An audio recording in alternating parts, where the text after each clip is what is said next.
Namaste and good morning, everyone. Let's do some prayers. Om Guru Brahma, Guru Vishnu, Guru Devo Maheshwara, Guru Sakshat Parbrahma, Tasmai Shri Guruve Namaha. Om Bhurbhuvasvaha, Tatsavitra Bhargo Devasya Dhimahi, Diyo Yo Nah Prachodayat. Asto ma satgamya, tamso ma jyotirgamya, mrityurma amritam gamya. Om Sahnavavatu, Sahnavbhunaktu, Saviryam Karvavahe, Tejasvi Navadhitamastu, Ma Vidveshavahe. Om Shanti Shanti Shanti Om. Today we're going to look at some of the aspects of Bhakti, the love for God.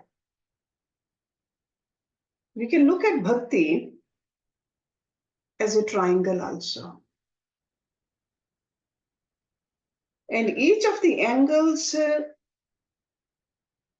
of Bhakti corresponds to one of its inseparable characteristics. We all know that there can be no triangle without all its three angles. That's why it's called a triangle. And there can be no true Bhakti without its three characteristics.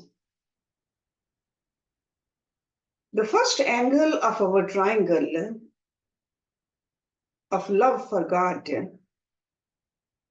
is that Bhakti knows no bargaining. Wherever there's any seeking or something in return, there can be no real love. Because it becomes a mere matter of business.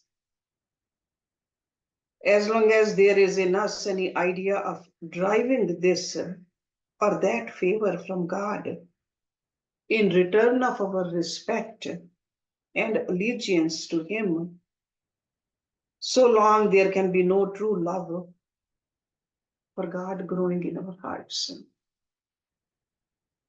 Those who worship God because they wish Him to bestow favors on them are not really loving Him. Because if these favors are not coming back to them, sometimes we blame God also. The true Bhagat loves the Lord because God is lovable. There's no other motive. The only divine emotion is a love in a true devotee's heart. That's why another term for this is used in the scriptures, Nishkam Bhakti. So you can say that the first angle on this triangle is this Nishkam Bhakti.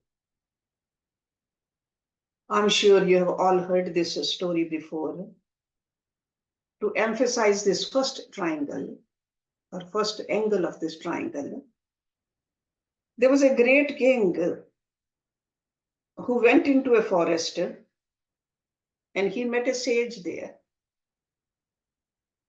He talked with that sage a little and was very much pleased with his purity and wisdom. King wanted the sage to oblige him by receiving a present from him. That sage refused to do so. He said, the fruits of the forest are enough food for me. The pure streams of water flowing down the mountains give enough drink for me. The barks of the trees supply me with enough covering, and the caves of the mountains are my home. Why should I take any present from you or from anybody else. Then the king said, please, sir, come just to benefit me. Please take something from my hands. And please come with me to the city and to my palace for a little while. After much persuasion, the sage at last consented to do so as the king desired. And he went with him to his palace. Before offering the gifts to the sage, the king repeated his prayer, saying that, God, give me more children. God, give me more wealth. Please, Lord, give me more territory. Keep my body in better health, etc. Before the king finished saying his prayer, the sage had got up and walked away from the room quietly. At this, the king became perplexed and began to follow him, crying. He said, Sir, you are going away. You have not received my gifts. The sage turned around and said, I do not beg of beggars. You are yourself nothing but a beggar. And how can you give me anything? I am no fool to think of taking anything from a beggar like you. Go away and do not follow me. There is a well brought out the distinction between mere beggars and the real lovers of God. It's up to us. Do we want to become beggars or lovers? Begging is not the language of love. To worship God, even for the sake of salvation or any other rewards, is equally degenerate. Love knows no reward. Love is always for love's sake. The Bhagat loves because he cannot help loving. When you see a beautiful scenery and fall in love with it, you do not demand anything in the way of favor from the scenery, nor does the scenery demand anything from you.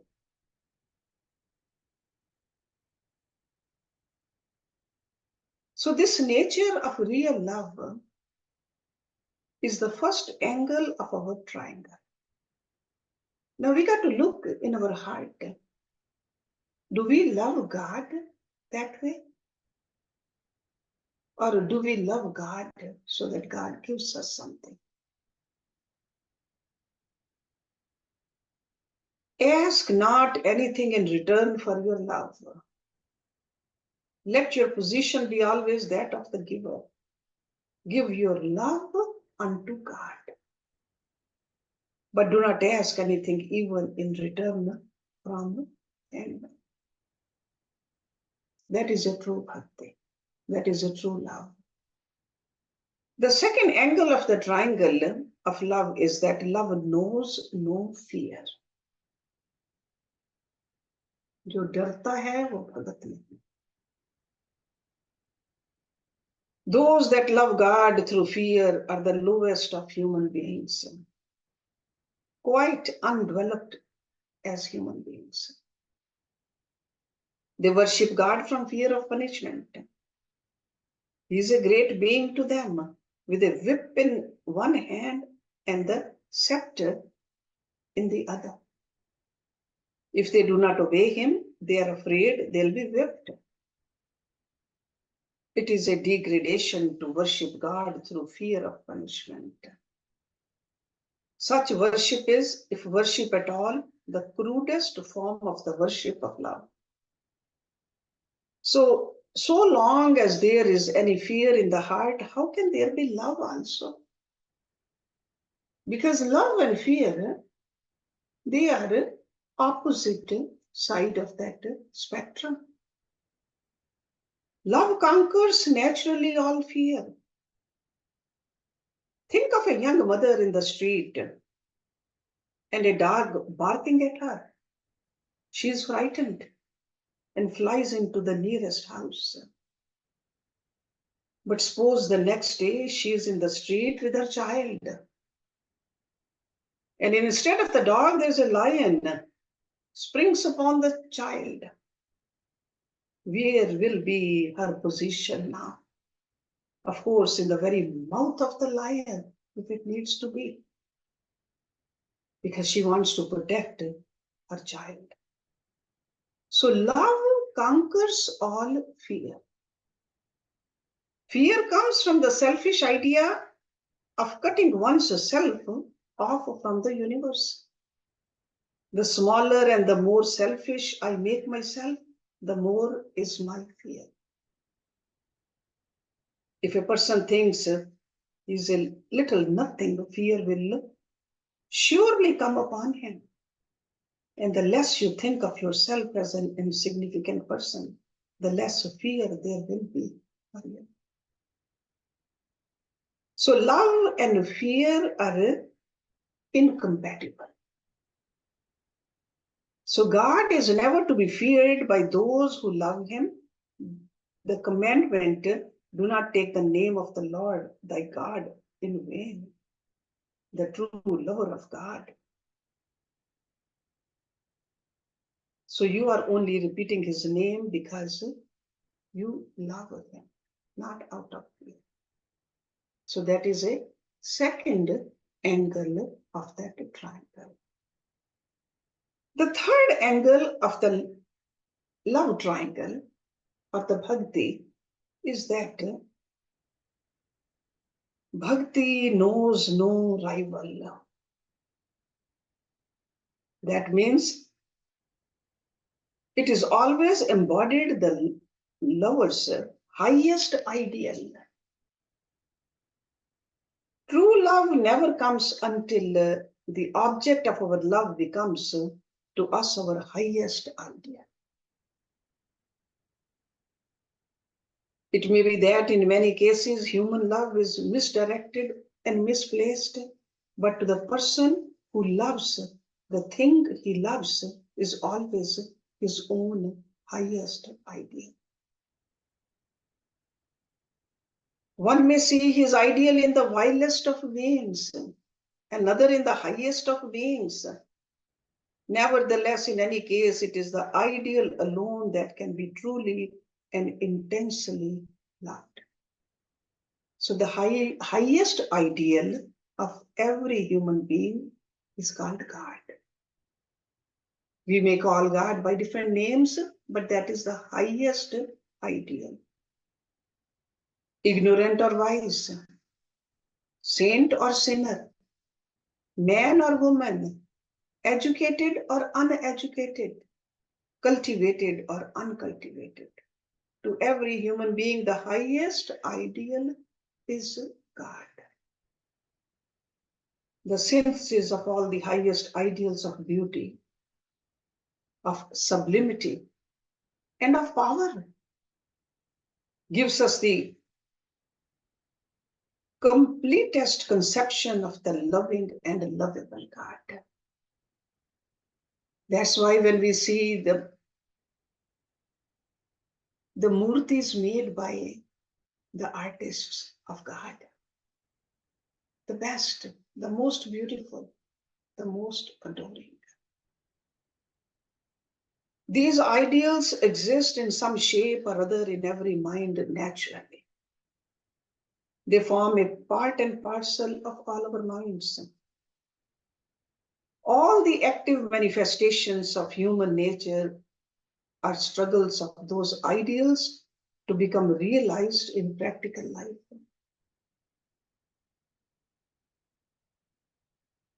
It may be after hundreds of births, after struggling through thousands of years, that a person feels that it is vain to try to make the inner ideal mold completely the external conditions and square well with them. After realizing this, he no more tries to project his own ideal on the outside world, but worships the ideal itself as an ideal from the highest standpoint of love. So these three angles we got to see, do they match up with our love for God? Do we keep God as the utmost ideal in our life, in our mind? Is He the most beautiful, the most perfect, with the most power, or not? When we go to our altar or when we say the name of God, are we saying it out of fear or out of love? And are we loving God for some selfish motive? We should contemplate on that. Pay attention to it. If we want our love for God, or our bhakti, if you want to call it, to reach to that level, which is called a para bhakti, the highest level of bhakti. So what is the ideal of the lover who has quite passed beyond the idea of selfishness, of bartering, bargaining, and who knows no fear? Even to the great God, such a man will say, I will give you my all. I do not want anything from you. Indeed, there's nothing that I can call my own. That's what that Bhagat will say. But it is always very hard, almost impossible to express the nature of this supreme or supreme love, supreme relationship, which is absolutely ideal of love in human language. Because even whether we call it a love or a bhakti, it does not express the true emotions. Even the highest flight of human imagination is incapable of comprehending it in all its infinite perfections and beauty. That means the words cannot describe it. Nevertheless, the followers of the religion of love, the bhakti, in its higher as well as its lower form, in all the countries, everywhere, have all along had to use the inadequate human language to comprehend, to define their own ideal of love. Even the human love itself, in all its varied form, has been made to typify this inexpressible divine love. So that means that we use the highest level of human relationships and we equate it with the relationship with God. Because as a human being, we can think of divine things only in our own human way. To us, the absolute cannot be expressed only in our relative language. This is the only thing available to us, our regular relationships and our regular language. So the whole universe is to us a writing of the infinite in the language of the finite.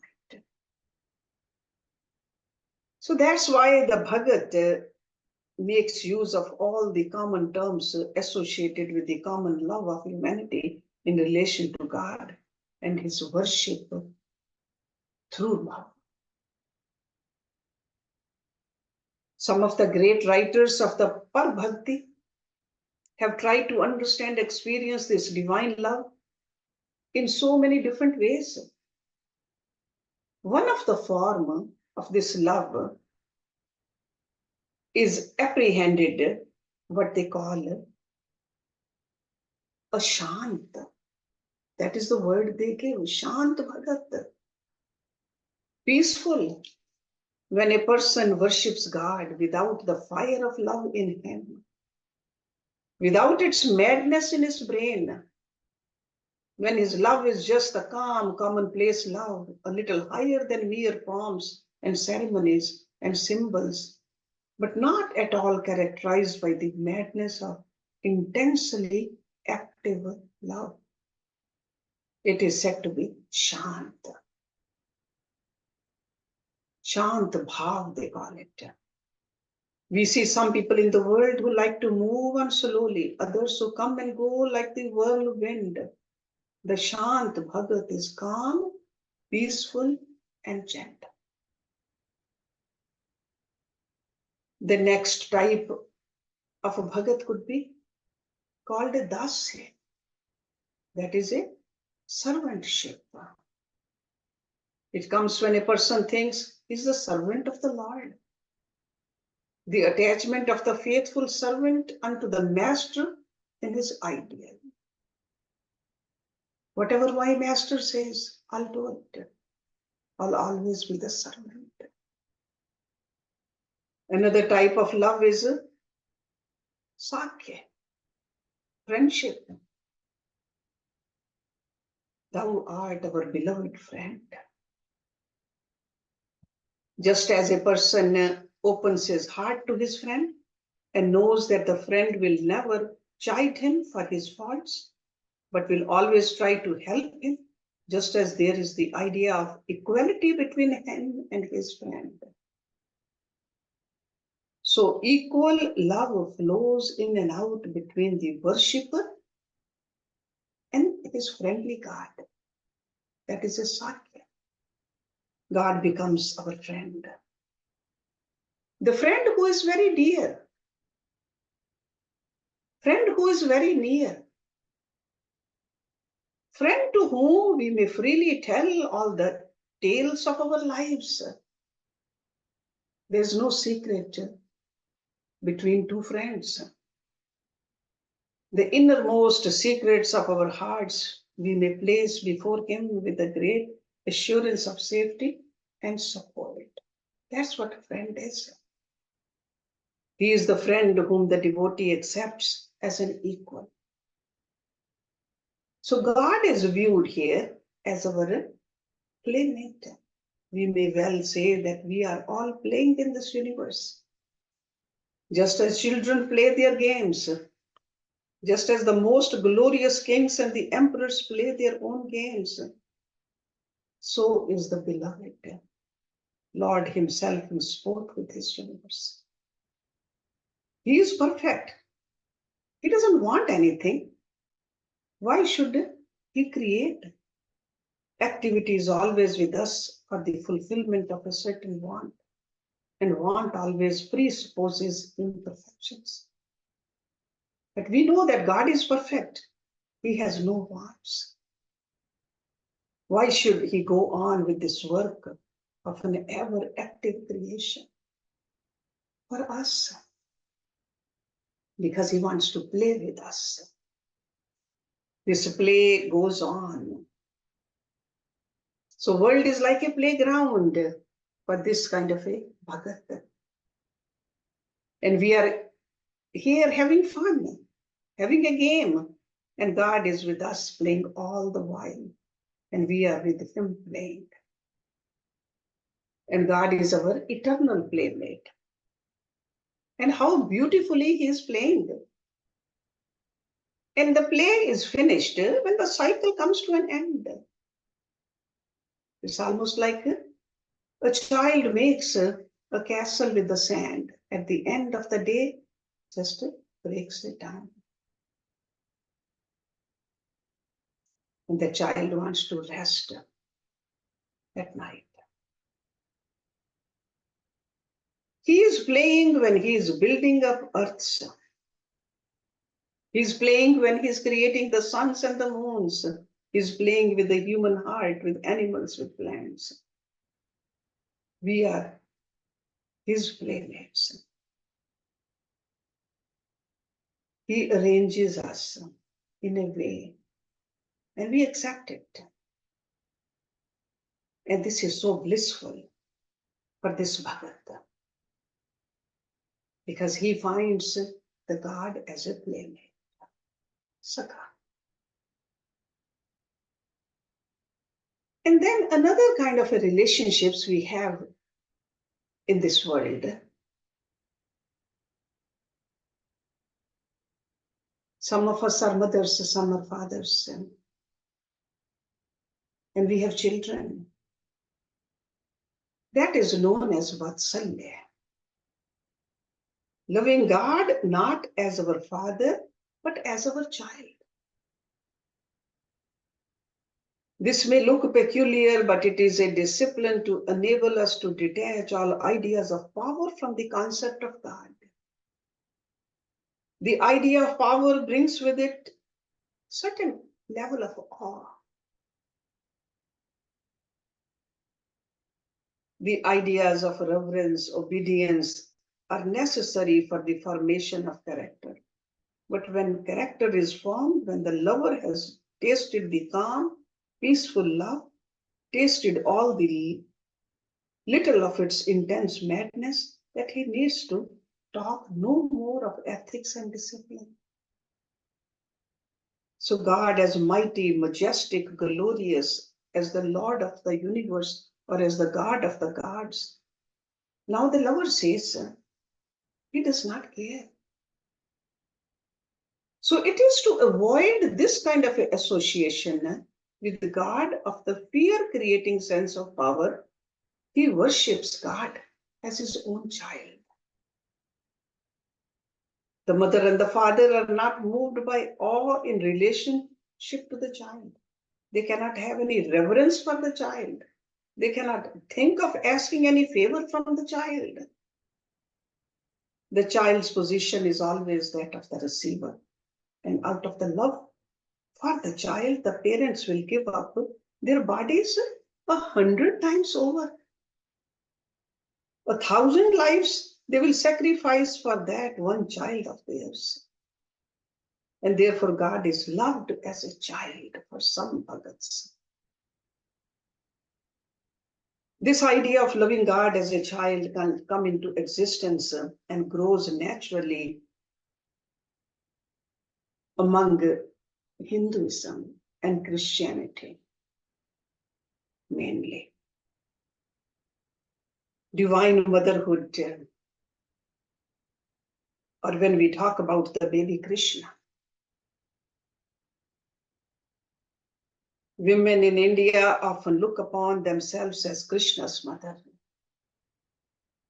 Christian mothers also may take up the idea that they are Christ's mothers. So motherhood, which they so much need, the superstitions of awe and reverence in relationship to God are deeply rooted in the heart of our hearts. And it takes long years to sink entirely in love our ideas of reverence and veneration, of awe and majesty and glory with regard to God. There is one more human representation of the divine ideal of love. It is known as Madhurya, sweet, and the highest of all such representations. It is indeed based on the highest manifestation of love in this world. And this love is also the strongest known to man. What love shakes the whole nature of man, what love runs through every atom of his being, makes him mad, makes him forget his own nature, transforms him, makes him either a god or a demon, as the love between the man and the woman. In this sweet representation of divine love, God is our husband. We are all women. There are no men in this world for this kind of a devotee. And he is our husband. All that love which man gives to woman or woman to man is yet to be given up to the Lord. मेरे तो गिरधर गोपाल दूसरो न को. That kind of a love. All the different kinds of love which we see in the world and with which we are more or less playing merely have God as the one goal. But unfortunately, man does not know the infinite ocean into which this mighty river of love is constantly flowing. And so foolishly, we don't see it. See, from the God's side, this love is coming to us. But unfortunately, we just love the Maya so much. We just forget this true love. We forget this tremendous current of love flowing towards us. So these great sages of love, that's what they have written. They try to bring it to us through the relationships, if we can connect with that love, or if we can understand that this Maya is illusory. Do not be the lover of the Maya, be the lover of the Maya Pate, the owner, the controller, the director. Love him.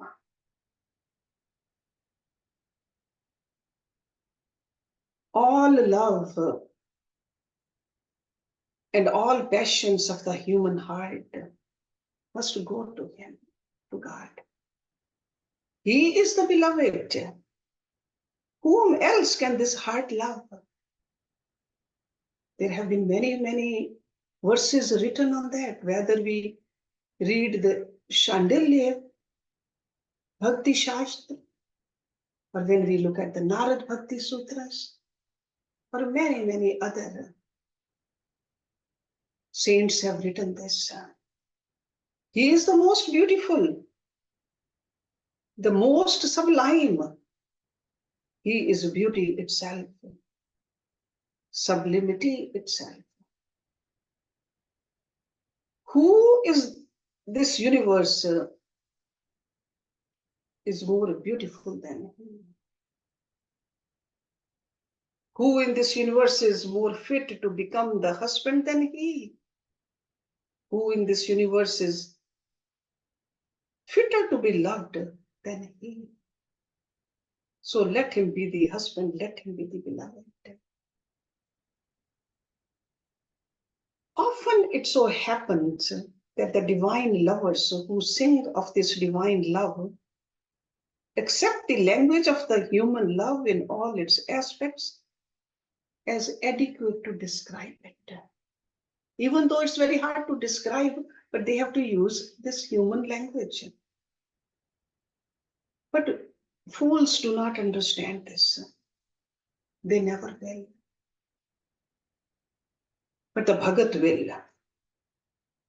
Because the fools will look at it only with the physical eye. They do not understand the mad throes of the spiritual love. How can they? That's why some of the lovers of God of this caliber were poisoned, were put on the cross, were burnt also. Because human beings in general do not understand it. Human language cannot describe how Krishna in the groves of Vrindavan was madly loved.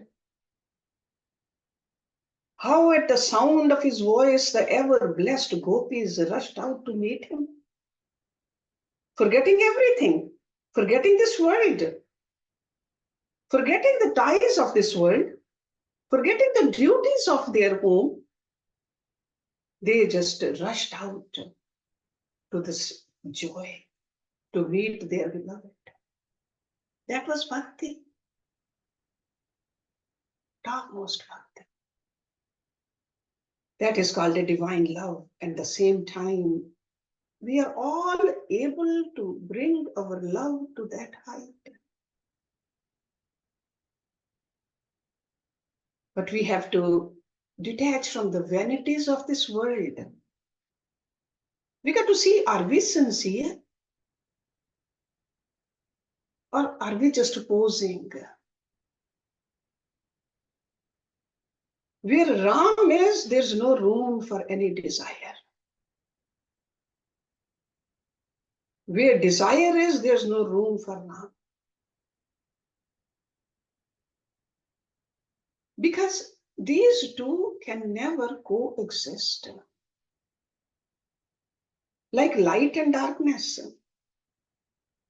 they are never together. So we got to see in our heart, what is there? Is the world there? Or the God there?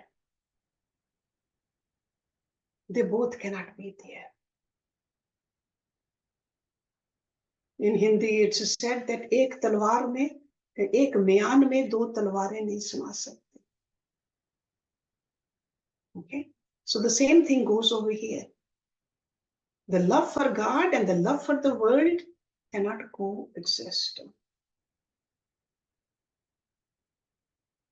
And we all begin this love as a dualist.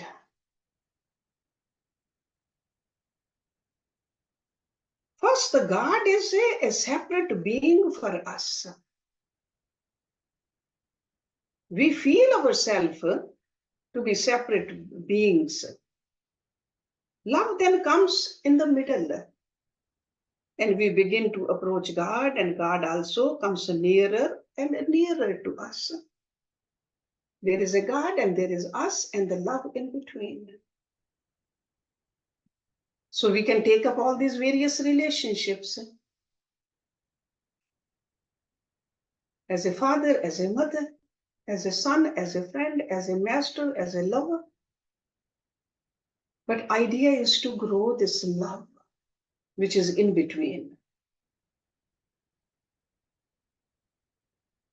So to a Bhagat, God exists as all these. And the last point of his progress is reached when he feels that he has become absolutely merged in the object of his worship. We all begin with the love for ourselves, and the unfair claims of the little self make even love selfish sometimes. But at last, however, comes the full blaze of light, in which this little self is seen to have become one with the infinite.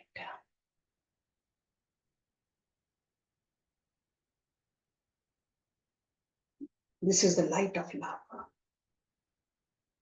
At last, we will realize the beautiful and the inspiring truth that this is all God. At that time, the lover, and the beloved are one. But in order to reach there, we have to remember those three characteristics which I mentioned earlier of this kind of a love.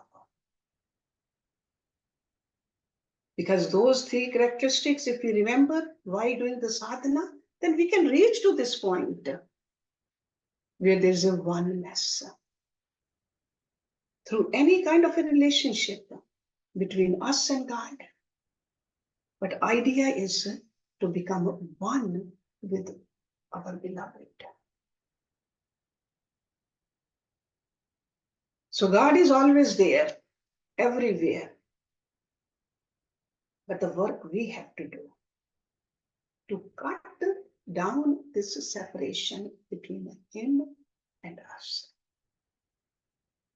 So we got to see that. Are we ready to do that?